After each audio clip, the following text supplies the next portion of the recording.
नमस्कार। देवरिया की आवाज रेडियो केसरी से प्रस्तुत है स्थानीय हालचाल। पहले मुख्य हालचाल। मूर्ति विसर्जन स्थल का डीएम सहित तमाम पदाधिकारियों ने किया निरीक्षण। मिशन शक्ति के तहत हुआ कार्यक्रम का आयोजन। 5 साल की बच्ची के साथ एक नाबालिग ने किया दुष्कर्म। एसपी ने पूजा पंडालों का किया निरीक्षण और चोरी के मामले में 2 लोगों को पुलिस ने हिरासत में लिया। स्थानीय हालचाल के इस अंक के साथ मैं अनिकेत मिश्र। अब हालचाल विस्तार से। इधर देवरिया के पुलिस अधीक्षक और जिला पदाधिकारी ने तमाम पदाधिकारियों के साथ मूर्ति विसर्जन स्थल का निरीक्षण किया। सलेमपुर के विभिन्न घाटों का निरीक्षण कर सुरक्षा व्यवस्था में लगे पुलिस बल का जायजा लेकर उन्हें आवश्यक दिशा निर्देश दिया गया। इस अवसर पर प्रभारी निरीक्षक सलेमपुर तेज जगन्नाथ प्रताप सिंह और भारी पुलिस बल भी उपस्थित रहे। उत्तर प्रदेश शासन की मंशा के अनुरूप शक्ति अभियान फेज 5 के अंतर्गत पुलिस अधीक्षक देवरिया संकल्प शर्मा के निर्देश में जनपद के समस्त थानों के पुलिस बल के द्वारा क्षेत्र के गांवों, स्कूलों और कॉलेजों में चौपाल का आयोजन कर प्राथमिकता के आधार पर महिलाओं बालिकाओं को जागरूक करने के साथ ही महिला संबंधित समस्याओं के निराकरण कराने के संबंध में चौपाल के आयोजन की शुरुआत की गई है। अब महिलाओं और बालिकाओं को अपनी समस्या का निराकरण और शिकायत को लेकर थाना, पुलिस चौकी और अन्य पुलिस कार्यालय पर बार बार नहीं जाना पड़ेगा, अपितु शक्ति दीदी नियमित रूप से ग्राम, स्कूल, चौपाल के माध्यम से विभिन्न गांव, स्कूलों और कॉलेजों में उपस्थित होकर महिलाओं और बालिकाओं को जागरूक करने के साथ ही संवाद स्थापित कर उनकी शिकायतों का शीघ्र निस्तारण कर रही हैं। इसी क्रम में सभी थानों पर नियुक्त महिला पुलिस कर्मियों के द्वारा मंदिर, मॉल, बाजार और दुर्गा पूजा पंडाल सहित ग्रामीण कस्बों में भी जाकर सीधे संवाद स्थापित कर महिलाओं और बालिकाओं से बातचीत कर उनकी समस्याओं का निराकरण करने की दिशा में काम किया जा रहा है। इधर खुखुंदू थाना क्षेत्र से एक हृदय विदारक घटना सामने आई। बताया जा रहा है कि एक 5 साल की बच्ची के साथ पड़ोस के ही रहने वाले 12 साल के एक छात्र ने उसके घर में घुसकर दुष्कर्म किया। इस मामले की जानकारी होने पर ग्रामीण आक्रोशित हो उठे। इससे पूरा माहौल तनावपूर्ण हो गया। समय पर पुलिस ने पहुंचकर मामले को शांत कराया। इस मामले में बच्ची के पिता की तहरीर पर पुलिस ने आरोपी के खिलाफ दुष्कर्म का केस दर्ज कर लिया है। बताया जा रहा है कि मामला बृहस्पतिवार की रात का है, जो 9 बजे के आसपास यह आरोपी छात्रा के घर में घुस गया था और बच्ची को अकेला पाकर इसके साथ दुष्कर्म कर दिया। बच्ची के चिल्लाने पर घर के बाहर बैठी दादी जब कमरे में पहुंची तो अंदर का दृश्य देखकर सकते में आ गई। लड़के को पकड़ लिया गया, लेकिन वह किसी तरह बचकर वहां से भाग निकला। पीड़िता के पिता डीजे बजाते हैं और वह दुर्गा पूजा में कहीं डीजे लेकर चले गए थे, जबकि मां घर के पास ही दुर्गा माता के प्रतिमा को दर्शन पूजन के लिए गई थी। मां को जब घटना की जानकारी हुई तो वह भी चीखते चिल्लाते घर पहुंची। आसपास के लोग भी जुट गए। आरोपी पक्ष और पीड़ित पक्ष में गाली गलौज शुरू हो गया। मामला तनावपूर्ण होता हुआ देखकर लोगों ने इसकी जानकारी पुलिस को दी और मौके पर पहुंचकर पुलिस ने स्थिति को संभाला है और कानूनी प्रक्रिया करने में पुलिस जुटी हुई है।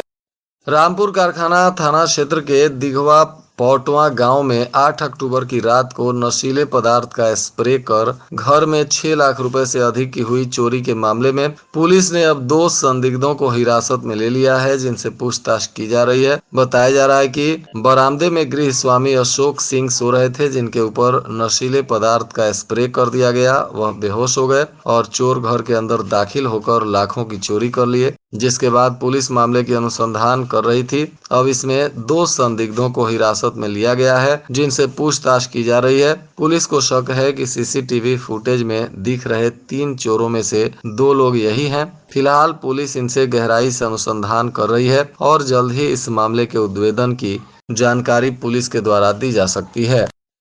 इधर दशहरा को लेकर पैदल पुलिस के द्वारा गश्त किया गया, जिसका नेतृत्व पुलिस अधीक्षक संकल्प शर्मा ने किया। पुलिस की बहुत बड़ी टुकड़ी ने प्रभारी निरीक्षक दिलीप सिंह के साथ कोतवाली क्षेत्र में चाक चौबंद सुरक्षा और शांति व्यवस्था तथा बालिकाओं और महिलाओं की सुरक्षा को लेकर पैदल गश्त करते हुए प्रमुख मार्ग, चौराहों, बाजारों और भीड़ भाड़ वाले स्थानों पर संदिग्ध व्यक्ति, वस्तु और वाहनों की गहनता से चेकिंग भी की गई और लोगों से आवश्यक निर्देश देते हुए शांतिपूर्ण तरीके से त्योहार मनाने का अपील भी किया गया। दशहरा मेला में आए लोगों की भीड़ के आगे यातायात व्यवस्था शुक्रवार की शाम को फेल दिखी।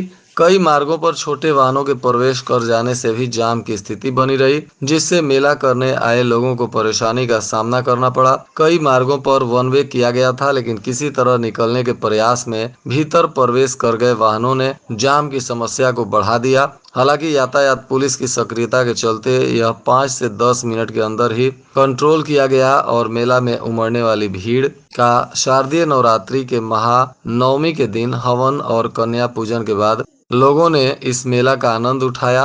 अभी भी कई जगहों पर प्रतिमा रखी गई है, जहां लगातार लोग मेला में पहुंचकर दर्शन पूजन कर रहे हैं और पुलिस यहां सुरक्षा व्यवस्था में जुटी हुई है। वहीं शुक्रवार की रात्रि में महानवमी के अवसर पर जिले के तमाम शक्ति पीठों में भारी श्रद्धालुओं की भीड़ उमड़ पड़ी थी। उपासकों ने दुर्गा चालीसा का पाठ कर जय घोष के बीच पूर्णाहुति की। घरों में वैदिक मंत्रोच्चार के बीच हवन पूजन संपन्न हुआ। साथ ही पांव पखार कर कन्याओं का पूजन और भोजन कराकर दान दक्षिणा देकर उनको विदा किया गया। देर रात तक माता के जयकारों से पंडाल भी गूंजते रहे। दशहरा मेले में मुख्य मार्ग और गलियों के पंडालों में मां दुर्गा की प्रतिमाओं के दर्शन के लिए श्रद्धालुओं की भीड़ उमड़ रही है। देवरिया के बांस देवरिया स्थित सपा कार्यालय पर लोक नायक जयप्रकाश नारायण की जयंती मनाई गई। उनके चित्र पर माल्यार्पण कर कार्यकर्ताओं ने उनके बताए गए मार्ग पर चलने का संकल्प लिया।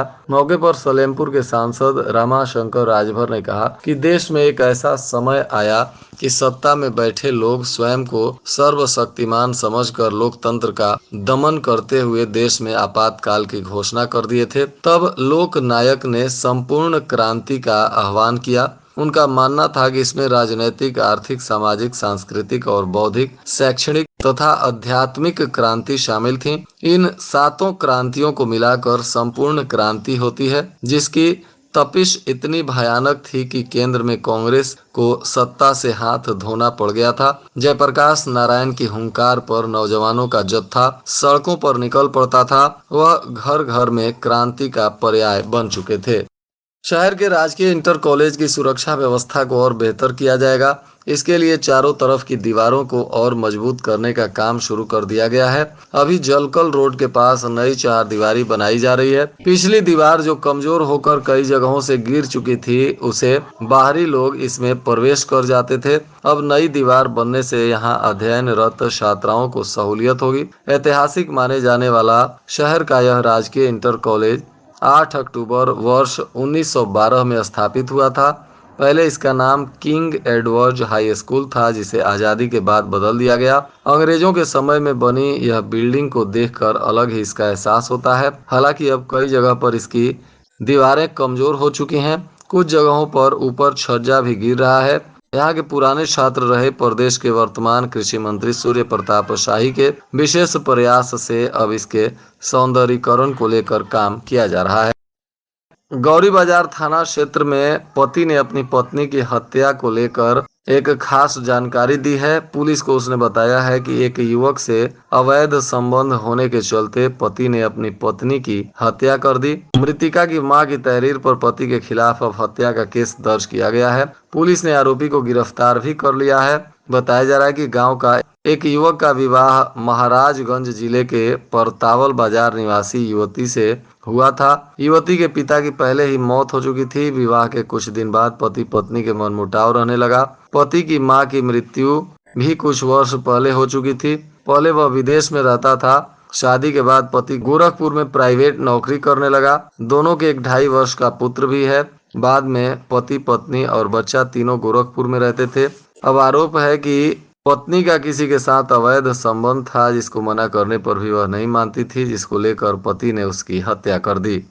दशहरा पर्व पर मूर्ति विसर्जन के लिए कपरवार स्थित उग्रसेन पुल से प्रशासन ने करीब 20 जाली को हटवा दिया है, जिससे मूर्ति विसर्जन में लोगों को आसानी हो सकेगी। अधिकारियों ने पूरे दिन पुल पर स्थिति का जायजा भी लिया। जिलाधिकारी दिव्या मित्तल के निर्देश पर SDM Angad Yadav, police, PWD और अन्य पदाधिकारियों ने कपरवार पुल पर मूर्ति विसर्जन को लेकर सहूलियत के लिए सुरक्षा व्यवस्था भी चाक चौबंद कर दिया है और पुल के दक्षिणी छोर के रेलिंग से करीब 20 जाली को अब हटवा दिया गया है। और आज के मौसम का तापमान देवरिया में न्यूनतम 25 डिग्री सेल्सियस और अधिकतम 34 डिग्री सेल्सियस रहने की संभावना है। अंत में मुख्य हालचाल एक बार फिर। मूर्ति विसर्जन स्थल का डीएम सहित तमाम पदाधिकारियों ने किया निरीक्षण। मिशन शक्ति के तहत हुआ कार्यक्रम का आयोजन। 5 साल की बच्ची के साथ एक नाबालिग ने किया दुष्कर्म। एसपी ने पूजा पंडालों का किया निरीक्षण और चोरी के मामले में 2 लोगों को पुलिस ने हिरासत में लिया। इसके साथ ही रेडियो केसरी से प्रसारित स्थानीय हालचाल का यह अंक समाप्त हुआ। नमस्कार।